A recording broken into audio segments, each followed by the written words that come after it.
সেদিন যখন গেছিল কেমন মনমরা।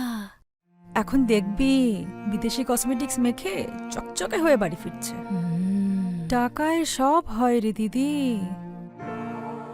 হ্যাঁ, তখন আমার বিয়ে হয়নি।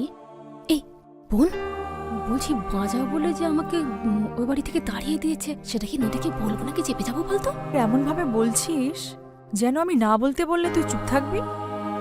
না, বিষয়টা তা নয়। এই আমার এক দোষ, পেটে কথাও থাকে না, বাচ্চাও থাকে না। বলছি কি যে এই যে হ্যাঁ বলো। এই নাও তোমার টিফিন বক্স। কোনো মতে ঢ্যাঁড়সগুলো ভেজেছি, মুচমুচে হয়নি কিন্তু। সে ঠিক আছে, বলছি আজকে যে চিকেনটা এনেছি তুমি ওটা কেটে কুটে পরিষ্কার করে হ্যাঁ। দিও। রান্নাটা কিন্তু মাই করবে। দিয়া ওর দিদানের হাতে রান্না খেতে খুব ভালোবাসে।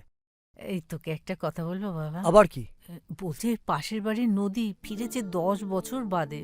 বলছি যদি ডাকে একবার তো যেতে হয় না। বলছি আসবার সময় একটু মিষ্টি নিয়ে আসবি বাবা, যদি পারিস। আনবো। নিচ থেকে ডাকছি, শুনতে পাচ্ছ না? না, এই দরজা জানলা বন্ধ থাকলে বাইরের কথা শোনা যায় না। কি কি কি হয়েছে, কেন? আরে যে ক্যাবটা করে এলাম তার পেমেন্টটা করতে হবে তো, আমার কাছে তো ক্যাশ নেই। ক্যাশ নেই?